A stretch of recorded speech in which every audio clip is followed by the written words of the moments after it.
कि हम हमारे टाइम पे जब दिखते थे तो ऐसा लगता था यार ऐसे होने चाहिए। हुँ, अगर कोई भाई भी हो तो ऐसा हो, फिर आपने वो किरदार निभाया, उस किरदार से आप काफ़ी बज़ में रहे, हुँ। काफ़ी लोगों ने आपको पसंद किया। ऑफ़ कोर्स जानना चाहूँगी कि वो मोमेंट कैसा था आपके लिए?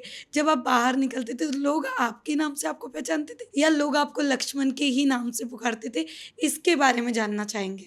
मैं जब मुंबई आया था, तो मैं आया था सिंगर बनने, मुझे एक्टर तो बनना नहीं था। तो यहीं फ़न रिपब्लिक में सीढ़ियों के पास में ऐसे ही आदमी होता है ना, स्ट्रगल करके बैठ जाता हाँ, है, मैं थका-हारा बैठा हुआ था। किसी ने मुझे देखा, उसने बोला, "आप एक्टर हो?" मैंने कहा, "नहीं।" और मैं तब 17-18 साल की उम्र में तो मैं भाग के आ गया था बॉम्बे, और 3 साल मैंने 2-3 साल मैंने यहाँ पे अपना स्ट्रगल किया म्यूज़िक और सब चीज़ों का। सो किसी ने मुझे देखा एंड उसने बोला, "आप एक्टर हो?" मैंने कहा, "नहीं।" "एक्टिंग कर लोगे?" अब आदमी क्या ही करे जब उसका काम नहीं होता।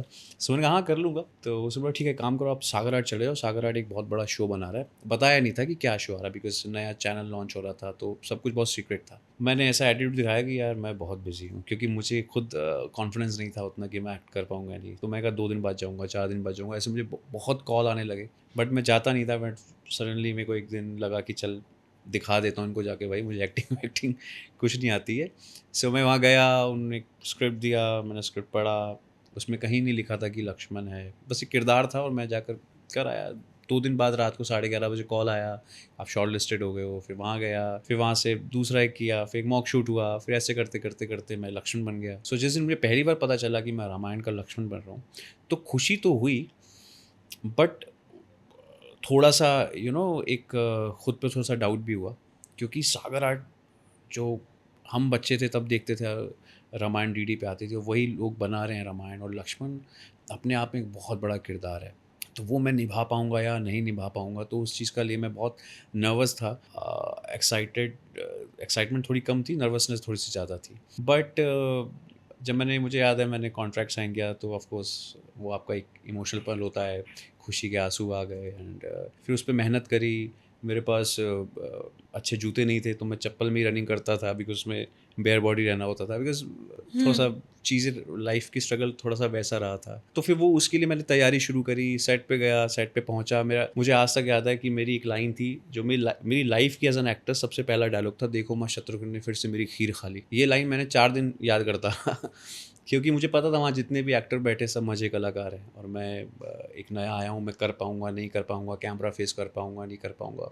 फिर वहाँ से एक जर्नी शुरू हुई, सीखने का प्रोसेस शुरू हुआ, सीखते-सीखते चल चल रहा है, आज भी सीख ही रहा हूँ। बट या उस शो से मुझे बहुत पहचान मिली। पर हमने ये भी सुना कि एक पेपर हुँ, बेचते थे या सेल करने जाते थे। वहाँ से लेके कब सोचा कि जैसे आपने कह दिया कि आपको एक ऑफ़र आया, किसी ने कहा आप गए, बट जो वो दौर था जब आप वो कर रहे थे, घर वाले कितना सपोर्ट में थे या उनको पता था या नहीं? नहीं, उनको बिल्कुल भी नहीं पता था। ये मेरी ज़िद थी कि मुझे सिंगर बनना है, मेरे को सोनू निगम बनना था, और मैं अपने घर से भाग के मुंबई आया। मुंबई में एक अलग अलग टाइप का स्ट्रगल था। ये बात कर रहा हूँ मैं 2003-4 की, 3 की। यहाँ से वापस फिर अपने घर गया, घरवालों ने फिर मेरी टिकट फाड़ दी बिल्कुल पिक्चर स्टाइल में। फिर मुझे लगा कि मैं कहाँ जाऊँ? फिर मैंने उनको किसी तरह कन्विंस किया, तो मेरे घर के पास आगरा बहुत नज़दीक था, और मुझे था कि बस मैं घर से निकल जाऊँ। कुछ करना है, तो फिर मैं आगरा गया। आगरा कहाँ रहेगा? घरवालों ने पूछा, मैंने कहा मेरे फ्रेंड्स हैं ये, जबकि कोई भी नहीं था। तो मैं सबसे पहले गुरुद्वारा गया, वहाँ पे मैं रुका 3-4 दिन। फिर वहाँ से मेरे को मैंने वहाँ पे रिक्वेस्ट करी, जो वहाँ पे भाई जी होते हैं, उन्होंने मुझे किसी के घर पे शिफ्ट किया कि खा यहाँ लेना, रह वहाँ लेना। आगरा में कॉलेज लाइफ बहुत है, तो वहाँ पे स्टूडेंट्स बहुत रहते थे। तो वहाँ पे एक सरदार जी आते थे, उनके घर में कुछ स्टूडेंट्स थे, उनके साथ मुझे रख दिया गया कि फ्री में रह लेना, खा गुरुद्वारे में लेगा।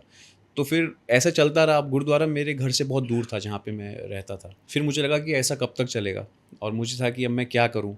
सो मैं ना वहाँ के एक लोकल न्यूज़पेपर आता था, अमर उजाला, दैनिक जागरण, तो मैं रोज़ कुछ ना कुछ देखता था कि मुझे कहीं जॉब मिल जाए। तो वहीं दिमाग में आया क्यों ना अखबार ही बेच ली जाए, सर्वाइव ट्रू। तो करना ही है।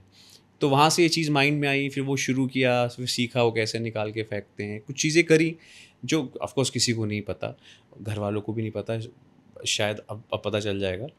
उनको ये बहुत कम-कम पता है कि हाँ, फिर मैंने न्यूज़पेपर मतलब कुछ समय के लिए बेचा, फिर उसके बाद मैंने कैनोपीज़ लगाई, वॉलंटियर बना।